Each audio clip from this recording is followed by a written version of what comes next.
Good evening, this is Mike Rutherford from Genesis. We thought we'd invite you here backstage so you can see what goes on at a concert before and after and during. You can see how we cheat, how we don't really play, how we mime, and it's all taped and stuff like that. Actually, we don't, we do play.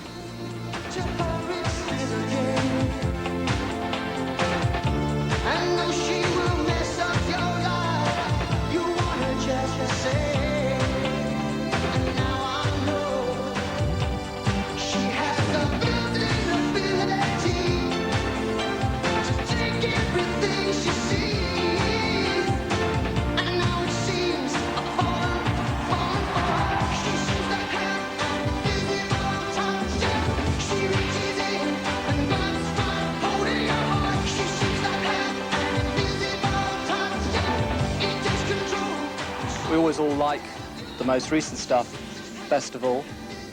It's kind of what you've just done, and it's what you want to be doing most of all. And so you choose as much of that as you can, as much as is playable. On this album, we're playing virtually everything apart from Anything She Does, which was a difficult song to do. And other than that, we just sort of go back through our past with songs that we still have an affection for. The emphasis always tends to be on more recent stuff, I think, but we're doing songs going back as far as 1973 on this tour, because in speaking for myself, I'm proud of our whole career, really, and I like songs from every period.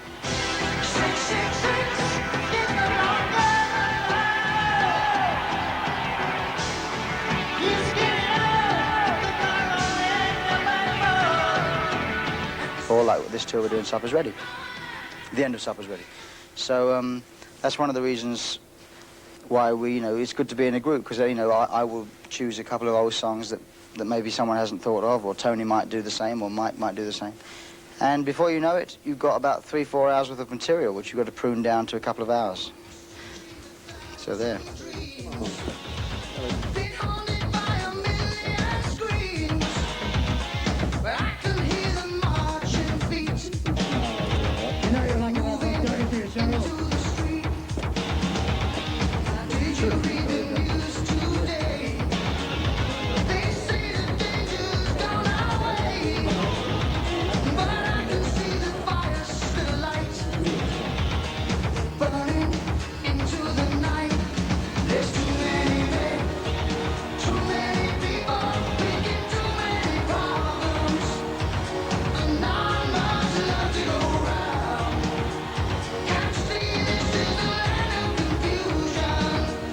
Land of Confusion is a song, it's almost a protest song. I actually wrote the lyrics to this one. It's a song that is the nearest I've ever come to actually making an out-in-the-open statement. I normally make little comments about things in a subtle sort of an aside way. It's really about how we live in a very nice world and what a mess we're making of it, and how it should all be so easy and how it's all so difficult. It's a kind of 80s protest song. It's taken me this long to write my first protest song.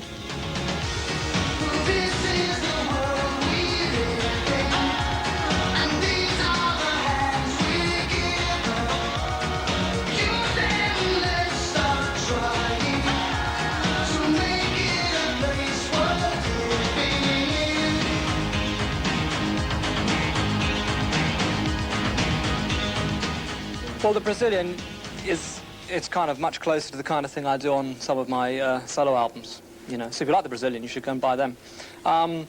It's which no one does.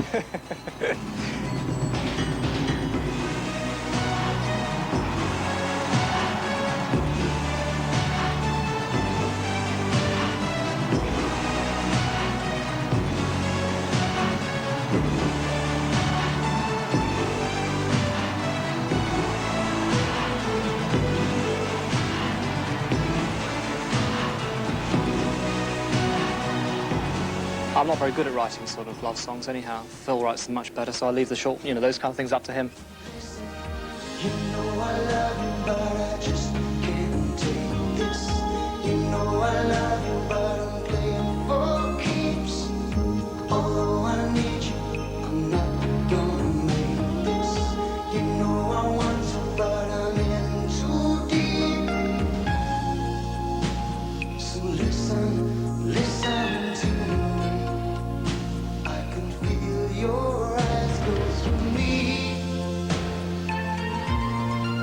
This time is the first tour we've actually brought a complete set of Vari lights with us. This is the first tour anyone's ever done it, actually. They've just designed a brand new light, which is the Power Light. And it's basically, we used to be Vari lights and the lights they call the Power Lights, which are the kind of lights that give you the general colour. But this time we've designed this light that, or we've had designed this light that does both. So it's the first time that has happened, and it seems to be working very well. It's it gives all those Vari lights gives an opportunity to completely change the shape of the stage, which is quite exciting to look at.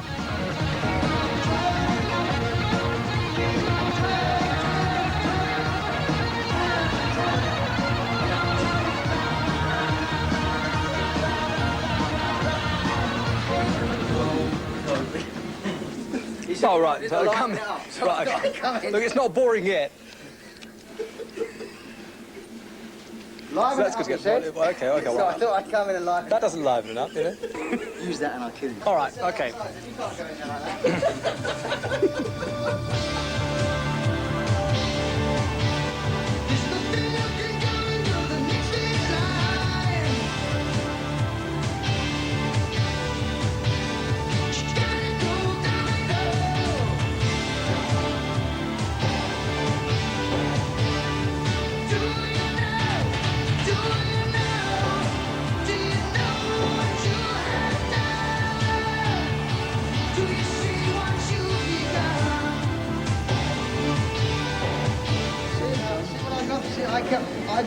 I got 2 of these tonight. I got 1 last night, 2 tonight. I got 2 bras last night and a shoe, and I got 3 extra bras tonight. So when I retire, it's a lingerie shop for me. This is our deck drummer for the evening. We couldn't find anyone. Gallagher. Couldn't find a professional drummer, so this is what we got. That's it.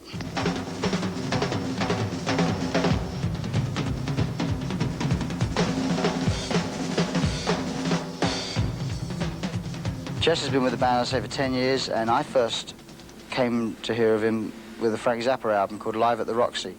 And Bill Bruford had just left us to form UK, and I was looking for drummers, and I couldn't find any English drummers that I liked enough.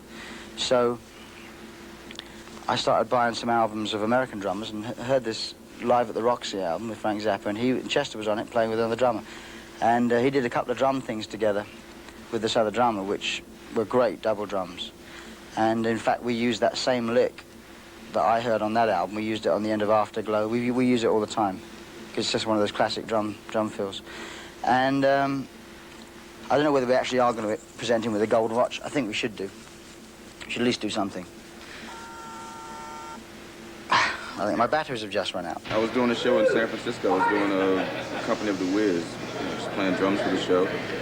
And I got a phone call from Phil, basically saying, look, I saw you at Weather Report. You want to do the gig with Genesis? And that was, I mean, it was just as cut and dry as that.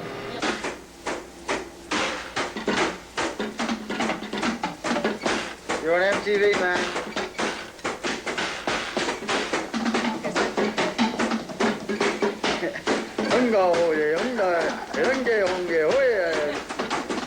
And as we fondly bid farewell, Chester Thompson. When Steve Hackett left the band, I wasn't sure if he wanted a bass player guitarist or a guitarist who could play bass. And I did quite a few auditions and saw various people. And then Darrow came along in New York, and we automatically, I thought, hell, he'll do.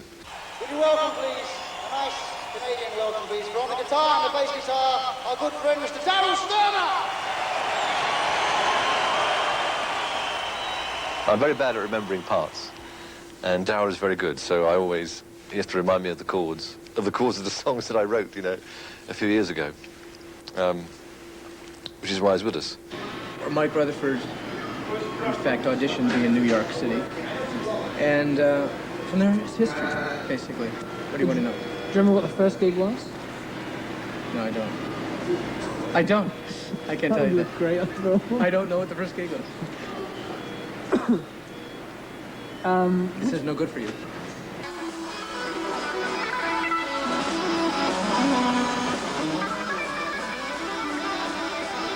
But if we don't know the chords of a song, when the 3 of us are thinking about it, we wait until Darryl arrives and he teaches us all how to play it. He's a great musician.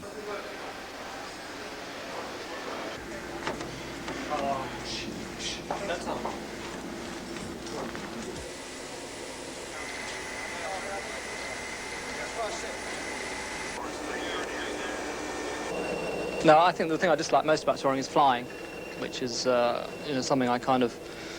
I'm sort of better at it than I used to be, but I don't like flying at all. I'm a very nervous flyer, and you have to do so much of it when you're in a group. But I decided a long time ago, when we first started going on the road, that I either had to accept it or give up being in a group, and I decided I would accept it. Maybe next tour I could stay in the same hotel as you guys. Okay?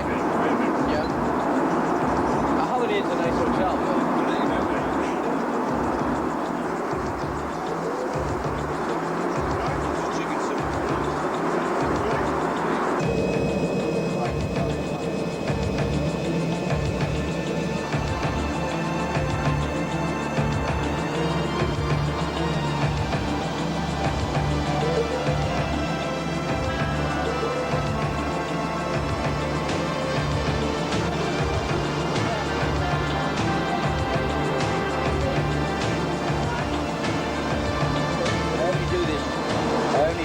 When we're not working that night. Never drink, never give. Apart from that little vodka you saw me with last night before the show. That's all I ever do.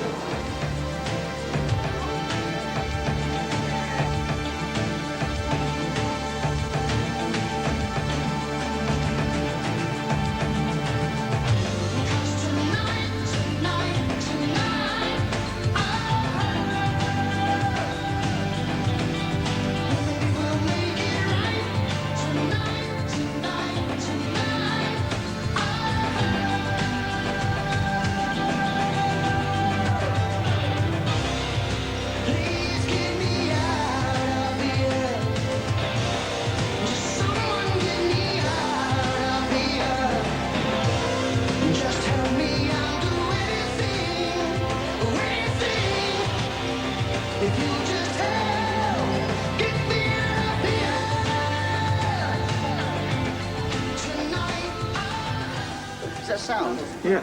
Oh.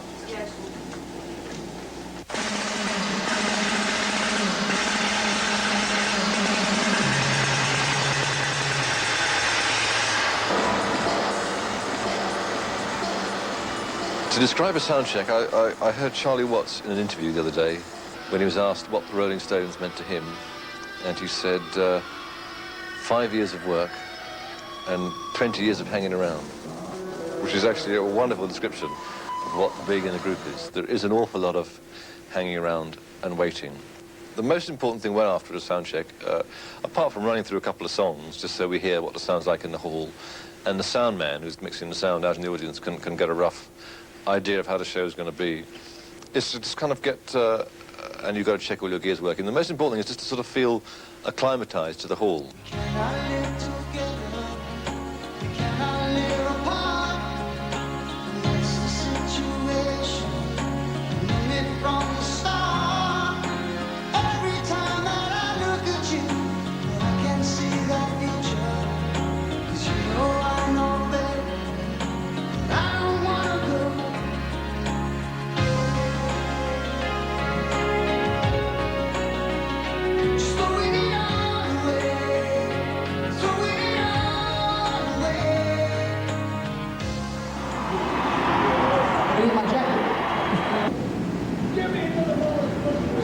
First, warm the crowd up, and then the steam comes on. Really well done, please.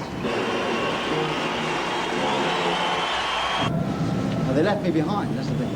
Hi. Hi.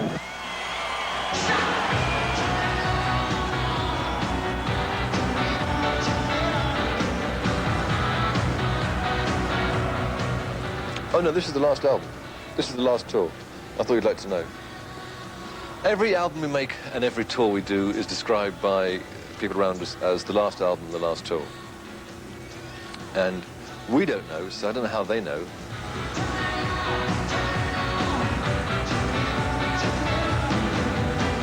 But the show itself is the most entertaining part for me. I really enjoy You know, I'm not a natural performer on stage, but I do enjoy being up there and being part of a sort of... there's something very exciting about being sort of part of a thing where it involves more people than just you to produce the sound. You know, it's a sort of exciting thing because it's something that can only come together when you're all in the same place.